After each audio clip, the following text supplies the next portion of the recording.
Virus को लेकर कई बार ये दावे किए गए हैं कि गर्मियों में कोरोना वायरस का प्रकोप कम हो जाएगा, क्योंकि अधिक तापमान के कारण संक्रमण निष्क्रिय हो जाता है।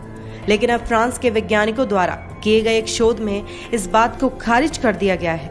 दरअसल रिसर्चर ने टीम द्वारा कोविड-19 को 60 डिग्री सेल्सियस तापमान पर टेस्ट किया।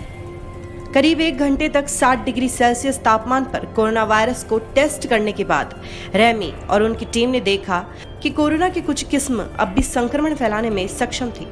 इसका मतलब साफ है कि हाई डिग्री टेम्परेचर में भी इस वायरस को निष्क्रिय करना कठिन है। कैसे किया वैज्ञानिकों ने शोध? इस शोध को पूरा करने के लिए सबसे पहले वैज्ञानिकों की टीम ने अफ्रीका में पाए जाने वाले बंदरों की एक विशेष प्रजाति को लिया। बंदरों की इन प्रजाति के किडनी सेल्स को वैज्ञानिकों ने कोरोना वायरस से संक्रमित किया। बंदरों के सेल्स को संक्रमित करने के लिए एक मरीज से वायरस लिया गया था। रिसर्च में हुआ चौंका देने वाला खुलासा। बंदरों के सेल्स को संक्रमित करने के बाद वैज्ञानिकों ने इस वायरस को 2 अलग-अलग ट्यूब में रखा। एक ट्यूब को गंदे परिवेश में रखा और दूसरे को साफ सुथरे परिवेश में। इसके बाद जब इस वायरस का टेस्ट किया गया तो काफी चौंका देने वाला रिजल्ट सामने आया। वैज्ञानिकों ने देखा कि साफ सुथरे वातावरण में कोरोना वायरस हाई टेम्परेचर में निष्क्रिय हो गया, लेकिन गंदे स्थान पर पनप रहे वायरस अब भी संक्रमण फैलाने के लिए सक्षम थे।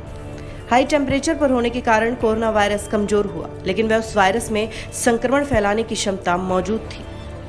भारत में कितना होगा असर? भारत में कई ऐसे लोग हैं जो इस बात को मानते हैं कि भारत गर्म देश होने के कारण यहाँ कोरोना का असर कम होगा, लेकिन यह रिसर्च उनकी उम्मीदों पर पानी फेरने के समान है। भारत के कुछ ही ऐसे राज्य हैं जहां का तापमान 50 डिग्री से ऊपर पहुंचता है।